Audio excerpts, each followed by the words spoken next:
지난주 한 주간 방송을 못 하셨잖아요. 베트남 출장으로 어떠셨어요? 여러 가지 할 얘기가 많은데요. 음. 출장 갔던 일도 제대로 안 됐고, 반은 정신이 나가 있었던 것 같아요. 네. 사실 이제 저 같은 경우에는 일요일 날 아침에 네. 뉴스를 봤습니다. 왜냐면 이제 전날 들어갔기 때문에 좀 시차 적응도 안 됐고 그래서 국내 뉴스에 대해서 관심이 별로 없었고, 네. 그러다 보니까 이제 일찍 자고 일어나서 뉴스를 봤는데 온통 이태원 참사에 대한 뉴스들이 막 올라오는데 처음에는 이게 너무 충격적이더라고. 이게 8년 전 세월호 때 아침에 9시쯤 돼갖고 이런 속보들이 나왔죠. 속보들 나와서 전원 구조됐다. 그 얘기 들을 때 심정이었어요. 근데 상황이 너무 많은 거야. 어떻게 했길래 육상에서 이렇게 큰 참사가 날 수 있지? 이런 말도 안 되는 사고가 또 일어나는 거지? 그 생각을 하면서 순간적으로 세월호 이후에 그때 제가 방송을 처음 시작할 때 팟캐스트 방송을 처음 시작할 때 한 달 좀 지나가지고 세월호 사고가 났고 3월 달에 시작했는데 4월 달에 세월호 사고가 난 거야.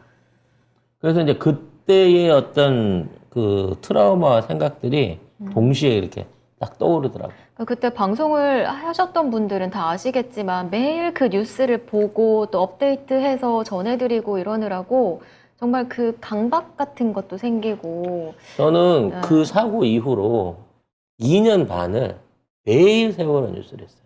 방송을 통해가지고. 그래서 매일 박 정권의 거짓말하고 싸웠습니다.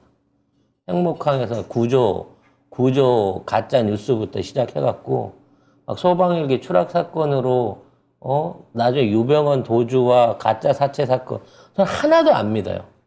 그 당시에 제가 제일 힘들었던 건 그 당시 세월호 사고가 제가 그때 스마트 원자로 실험이 있어서 고의적으로 은폐됐다라는 주장을 했다가 정말 어마어마한 음모론자로 찍혀가지고 욕을 처먹고 있을 때고 그때는 패기가 있어서 일일이 다 반론을 할 때야. 댓글 하는 애들이랑 다 싸울 때거든요. 솔직히 저 아직도 제 주장에 대해 스마트 원자로 연관성에 대해서는 저는 아직도 그 고집을 꺾지 않고 있긴 합니다만 어찌됐거나 매일이 조작이고 매일이 거짓말인데 매일 그걸 갖다가 계속 뉴스를 했어야만 했다는 거죠. 너무 힘들었어요.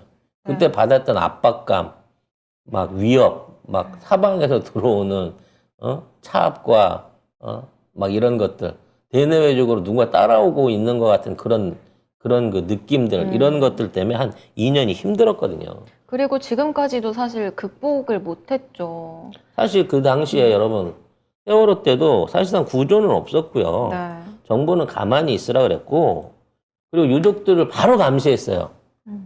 그리고 자진구조하겠다고 갔던 사람들을 전부 다 내쫓았습니다. 그 안에서. 그 결과적으로 어떻게 됐습니까? 대한민국 최고의 잠수 전문가가 다이빙벨 이용해갖고 들어간다고 했을 때 그 사람 생명의 위험 느끼고 모터부터 들이받고 그 후로 계속된 세무조사에 2번이나 그 사무실에 불이 났어요. 결국 그거 현업에서 사라지셨거든요. 그것뿐입니까? 거기 자진구조하러 들어갔던 잠수사들 제대로 된 일에 투입도 안 되고 보상도 못 받고 그 이후에도 시신들 수습하고 난 이후에 계속해서 감시당하고 그때 입은 보상들 그 부상으로 인해 갖고 지금 막 반신불수 상태에 계신 분도 계신데 거기에 대해서 어떠한 지원도 못 받고 있어요. 그 유족들도 전부 가난한 단원고 출신 아이들 부모님들한테 아이들 시체팔이 장사한다고 누명 씌워가면서 온갖 욕들을 다 했고요. 지금도 그러고 있어요. 그 안에서 분열하고 싸움 난 거 한두 번 아니었고 지키려고 했던 분향소부터 시작해갖고 모교, 학교 그리고 관련돼 있는 모든 그 당시의 진상규명 요구 다 사라졌습니다. 지금 제대로 된 유령비도 없어요. 그리고 그때 진상규명커녕은 그때 있던 배도 건지는 과정에 중국한테 넘겨줘가지고 너덜너덜 걸레를 만들어갖고 사실상 조사가 불가능하게 만들었거든요. 그게 그동안의 현실이었어. 근데 그거를 2년 반을 계속 매일 이거 안 됩니다라고 계속 방송을 했었던 거야. 그래도 결국은 하나도 안 밝혀졌어요. 그거 하겠다고 나섰던 국회의원 길에서 테러 당하고 수영원이 두들겨 맞았는데 대로 폭행범이 돼가지고 나중에 결국은 정치 일선에서 좀 물러날 수밖에 없었던 거고 그때 이제 가담했던 저쪽 당 놈들은 아직도 다 살아남아 있는데 반해서 그때 세월호 진상을 위해서 노력했던 우리 쪽 의원들 아무것도 못 건지고 오히려 역사는 퇴행하고 말았죠. 결과적으로 그 당시 정치인들이 말했던 뭐 이제 그만두자. 언론들이 얘기했던 이제 세월호 리본을 풀자라는 방식으로 망각을 조명을 했었단 말이에요. 그렇게 되다 보니까 우리도 어느새 그 일을 잃었어요. 촛불혁명이 일어나고 촛불혁명을 통해서 박근혜가 물러났지만 문재인 정부가 들어서도 여기에 대한 진상은 제대로 밝혀지지 않은 채 여기까지 왔다는 겁니다. 그리고 8년이 지난 겁니다. 8년이 지나서 윤석열 정부가 들어서서 6개월 만에 또 똑같은 사태가 그 당시에 그 또래의 아이들이 섞여 있는 그 사람들 그 아이들 중에 살아남은 생존자의 나이대인 20대의 우리 젊은 아이들이 세월호 아이들하고 똑같은 참사를 당한 거예요.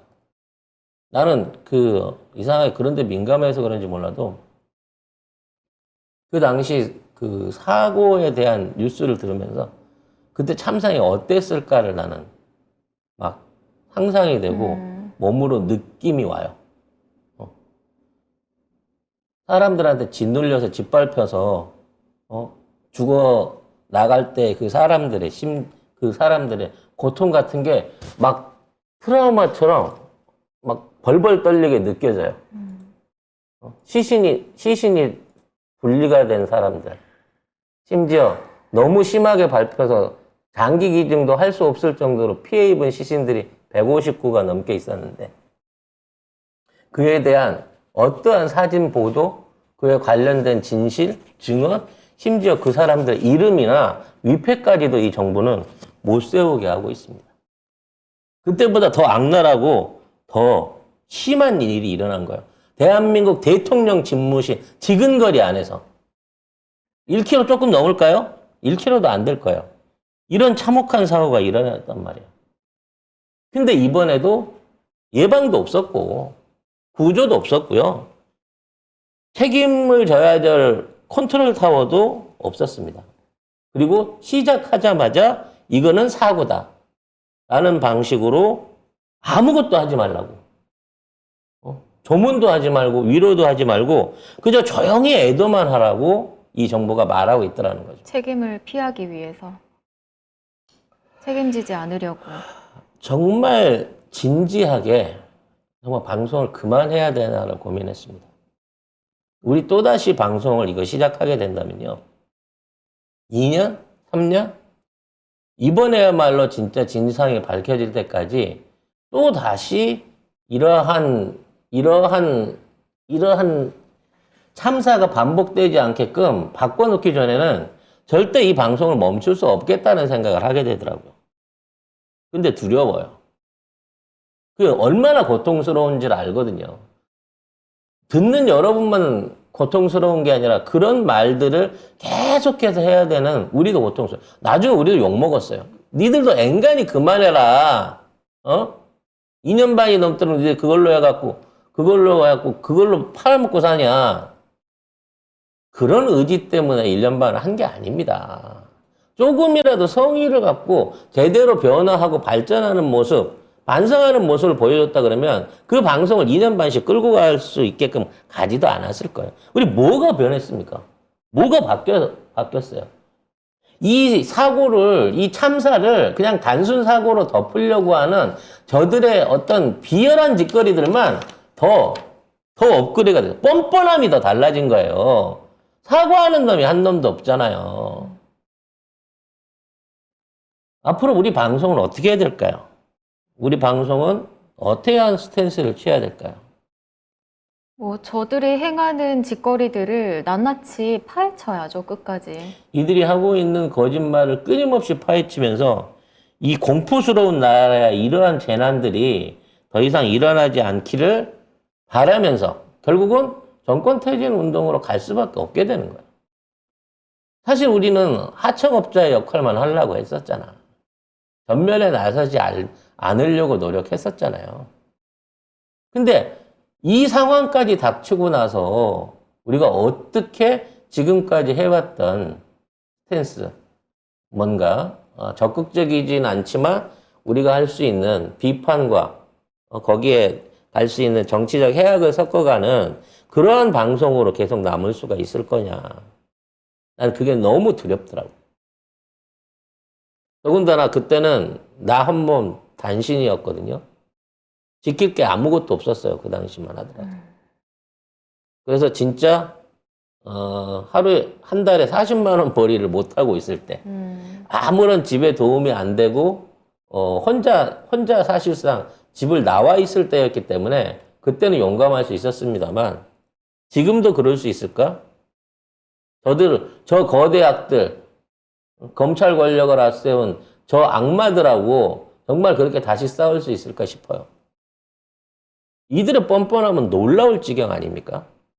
아직까지도 희생자 156명인가요, 이제? 네. 156명의 신상 명세도 공개를 안 하고 있어요. 왜?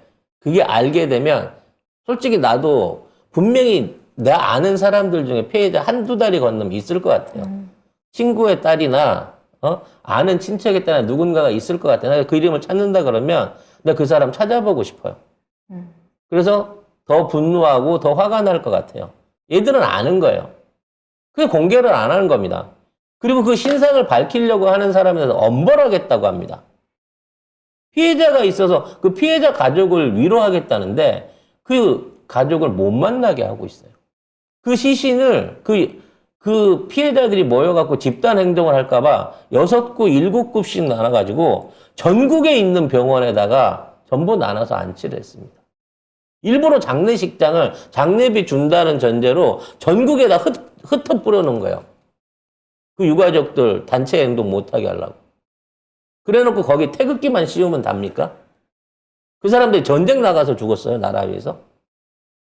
아니에요. 대한민국 국가 안에서 대한민국이 당연히 보호해줄 줄 알았던 공간과 시간 안에서 심지어 사고가 나기 4시간 전부터 그렇게 구해달라고 구조신을 보냈는데도 불구하고 이걸 묵살하는 시스템 안에서 참사를 당한 거예요. 참사. 가장 고통스럽게 돌아가신 거예요. 그 유족들을. 근데 우리는 뭘 하고 있어요? 왜 거기에 대한 적극적인 비난을 못 합니까? 왜 우리가 12월 말까지 거기에 대해서 언급하면 안 됩니까? 우리가 왜 그 사람들의 사연을 들으면 안 됩니까? 정말 너무 기가 막히고 무도한 정부인데다가 이러한 관점으로 미디어라든지 정치인이라든지 난 심지어 이번 경우에 대해서는 이재명 당대표의 지금의 어떤 아직 뭔가를 안 하고 계실 거라고 믿고는 있지만 적극적이지 않은 이 스탠스에 대해서 난 매우 실망스럽습니다. 그 어떤 정쟁 다 중요하죠. 민생 중요합니다. 예산안 중요할 겁니다. 하지만 그 안에서라도 지금 있는 이 사고를 덮으려고 하는 이따위 짓거리들을 앞서서 막아내야 되는 게 이게 가장 중요한 민생 아닙니까? 목숨보다 중요한 민생이 어디 있어요, 지금.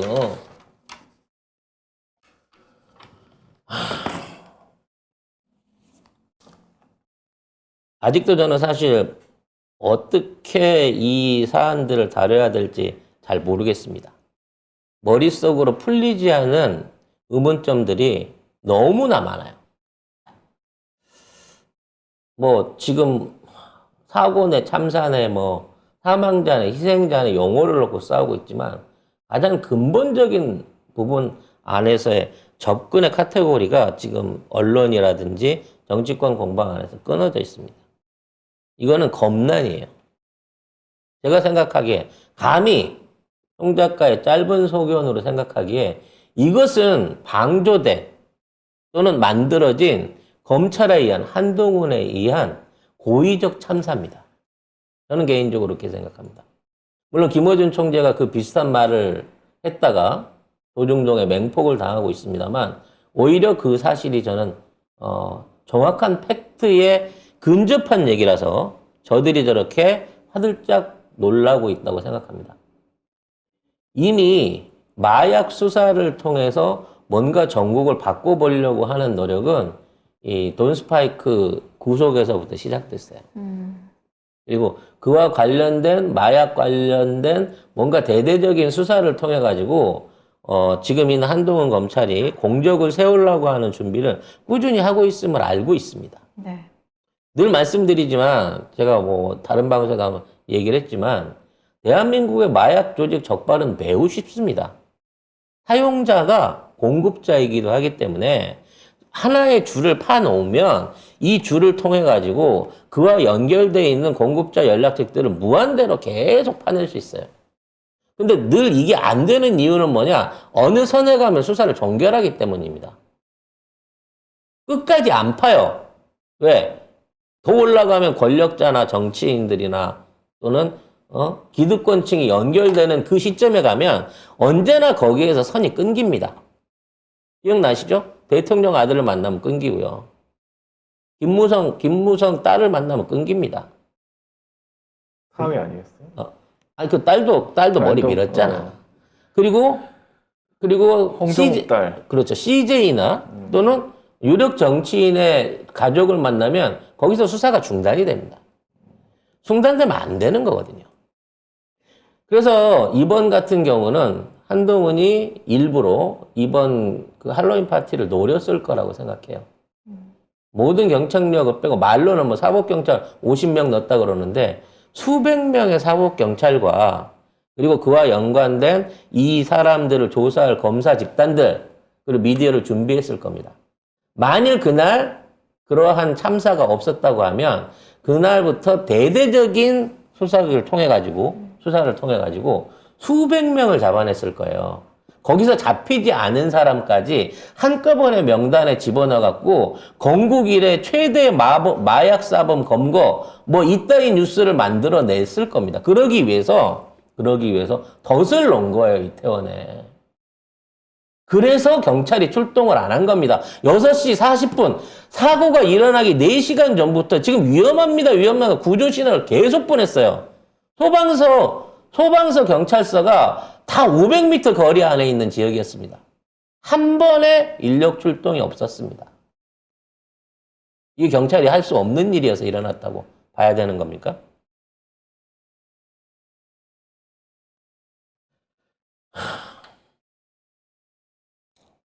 그래서 그 당시에 기자들한테 뿌려졌던 그 문자들이 있었잖아요.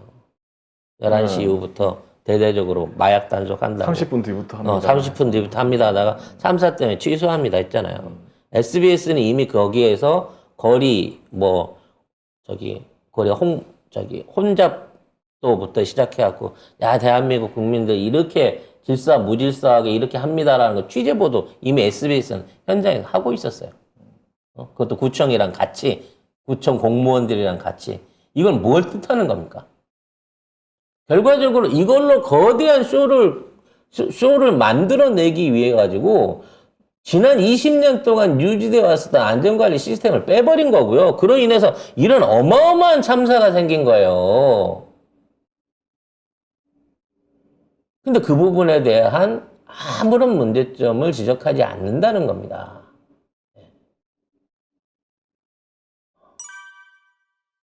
이 112 신고가 들어와서 코드 0, 코드 1까지 분류가 됐는데도 다 출동도 하지 않았어요.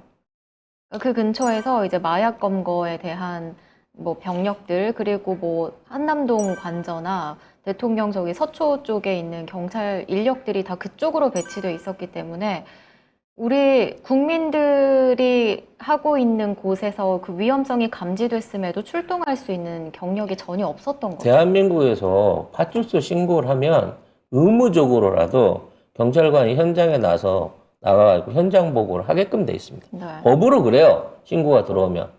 4시간 동안 안 왔다니까. 그리고 정작 서장이라는 작자는 저기 경찰서 꼭대기에서 그 혼잡상황을 보고 있었어요. 네? 시체에 대한 검안이 늦어진 이유에 대해서 일부 이렇게 주장하는 사람들이 있습니다. 시신 안에서 마약 중독자를 찾으려고 했었다. 네. 결과적으로 이 모든 걸 마약으로 몰고 가고 싶었던 거죠. 만일 그 안에서 한 명의 중독자라도 나왔다고 하면 그 사람이 사실상 가해자로 모든 걸 뒤집어 썼을 겁니다. 토끼머리띠 그 친구처럼 사실 시간이 전혀 안 맞았잖아. 1시간 전에 왔다 간 친구잖아. 근데 토끼머리띠한테 모든 걸 뒤집어 씌웠잖아. 지금 노란 점퍼한테 모든 걸 뒤집어 씌우고 있어요. 말이 안 되는 얘기입니다, 결과적으로. 이러한 재난이 일어났은 과정 중에 컨트롤타워는 뭐 하고 있었냐는 거죠. 대통령 제일 먼저 보고받았대요. 이 시기에 움직인 애들은 대통령실하고 검찰밖에 없습니다. 사고가 나자마자 대통령실은 즉각 알고 움직였다고 얘기했지만 1시간이 넘은 시간 이후에 행안부 장관이 알았고요. 2시간이 지나고 나서야 경찰서 서장이 경찰 총책임자가 보고를 받았다고 합니다. 이러한 보고 체계가 가능합니까? 이태원에 대통령실 사람이 가 있지 않고서야 어떻게 이러한 보고 체계가 가능하죠? 심지어는 이런 사람들을 모아갖고 참사 3시간 이후에 화상회의 대책회의를 열었답니다. 실제 모여서 한 회의도 아니고 서울 안에 있는 각부 요인들과 총리와 장관을 모아서 3시간 이후에 대통령실에서는 화상회의를 했다고 주장을 해요. 그리고 사진을 올렸습니다. 근데 합성인 거 드러났잖아. 그 자리에 윤석열이 없었던 거. 실제로 그 찍힌 사진에 찍힌 사람은 양복 입은 사람이었는데 윤석열의 잠바 입은 옷을 덧대놓은 게 밝혀졌잖아요. 그때 이후에도 윤석열은 보고받은 게 없는 거예요. 뭐 하고 있었을까요? 결국 윤석열이 공식적으로 나타난 건 오전 6시 이후고요. 그리고 현장에 10시 이후에 현장에 가갖고는 마치 처음 듣는 사람처럼 여기서 이렇게 사람이 많이 죽었단 말이야? 에이 무슨 압사겠어 내진탕이었겠지. 이런 개소리를 짓거리고 있었다는 겁니다. 근데 대통령실은 11시 반부터 알았다는 거죠. 대통령이. 뭐 윤석열이 넘어져서 뇌출혈이나 이런 건 없었나? 뇌진탕 이런 것도 있어요? 라고 물어보는 장면이 있는데 그거는 이제 다 마약과 관련된 결과적으로 이걸 이제 덮기 위해 갖고 얘네들은 정말 악랄한 분열책을 쓰고 있습니다. 아니 왜 사고가 났는데 시민단체들을 동향 감시를 하냐고요. 왜 유가족들을 못 모이게 하냐고. 왜 시신을 지들 맘대로 전국에 있는 영안실로 나눠서 분산을 해서 나눠주냐고. 그리고 왜 그 사람들에 대한 실질적인 명단을 공개 못하게 하고, 거기에 대한 상황을 알 수 있는 사진이나 각종 영상 자료들을 공개 못하게끔 금지하냔 말이야.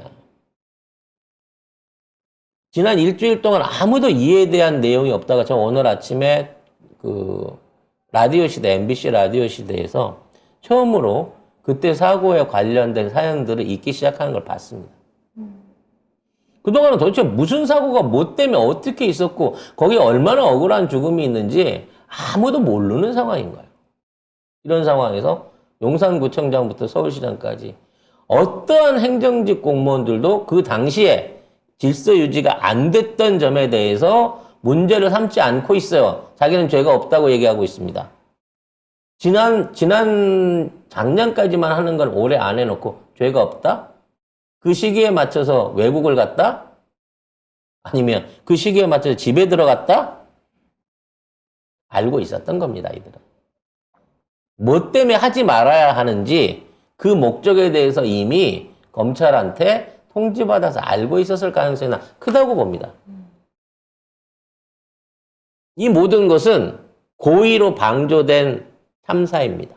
물론 저들이 이러한 인명사고가 나라고 참사한 건 아니에요.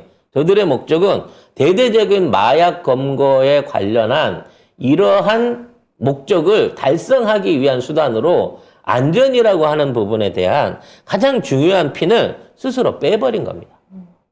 그러니까 그 책임을 그러한 시스템 부재를 통해서 희생당한 사람들한테 다 돌리고 있는 거예요.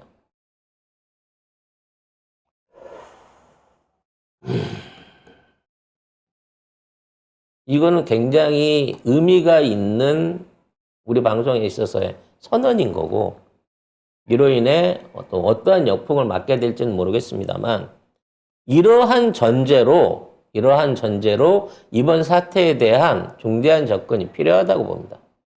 윤석열? 최소한 이번 경우에 있어서만큼은 몰라요. 실제적으로 모르고 있는 상황일 거예요. 그리고 수습을 하기 위해서 허둥지둥하고 있습니다. 그러다 보니까 본인 의지로 처리할 방법이 없으니까 천공이 시키는 대로, 천공이 원하는 대로 처리를 해나갈 수밖에 없어요. 무속에 지배받은 인간은요, 지가 처리할 수 있는 일의 한도를 넘어서게 되면 무조건 무속이 시키는 대로 따릅니다. 실제로 경은 그 참사가 일어나고 난 뒤에 사과 한마디 없다가 천공이 사과한다, 미안하다는 말을 입으로 뱉어라라는 강의를 올린 뒤에 이틀 뒤에 바로 사과를 합니다. 종교를 통합해야 된다고 하니까 같은 날 교회와 성당과 절을 다 갑니다. 이게 뭔 미친 짓거리입니까? 종교 모독하는 짓거리예요. 스스로 종교를 통합하겠대. 그럼 뭐가 다릅니까?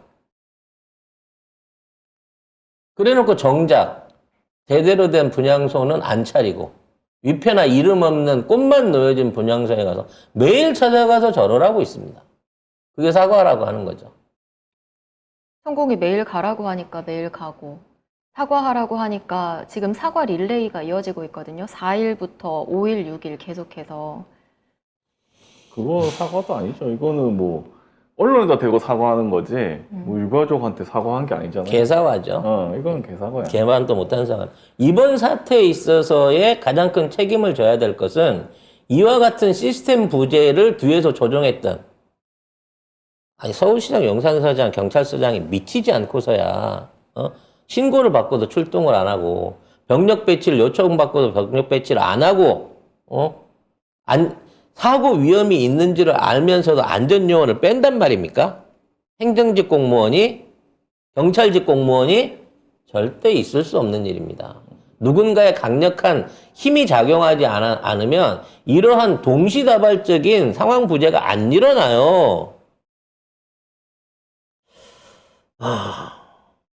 앞으로 이제 저희 방송은 이와 같은 검난, 한동훈 사태에 관한 12구 사태 아닙니다. 이거는 한동훈 참사에 대한 내용들의 증거와 그와 관련된 의혹을 증명하는데 최선을 다하겠습니다.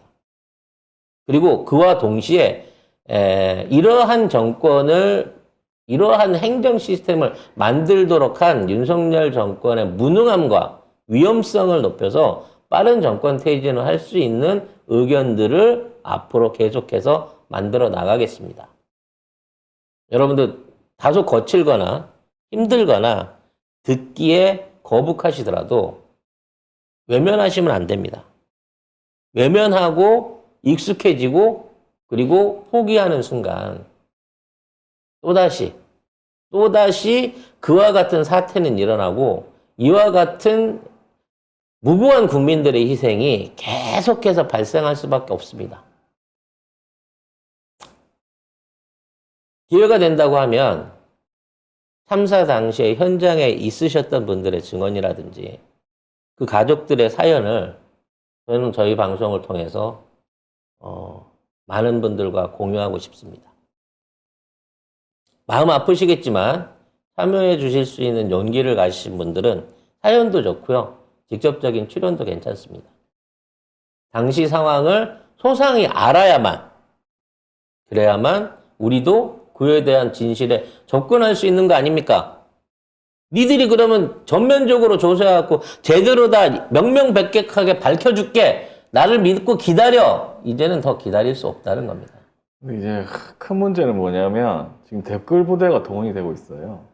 그래서 지금 뭐 애도한다 이런 기사의 아래 보면은 누가 가라고 시켰냐, 또 시체팔이 하냐 이런 댓글이 엄청나게 많이 달리고 있어요 지금. 8년 전에 했던 똑같은 수작 아닙니까? 똑같아요 진짜로. 놀러 가던 애들 잘못된 거를 왜 국비로 도와줘야 되냐.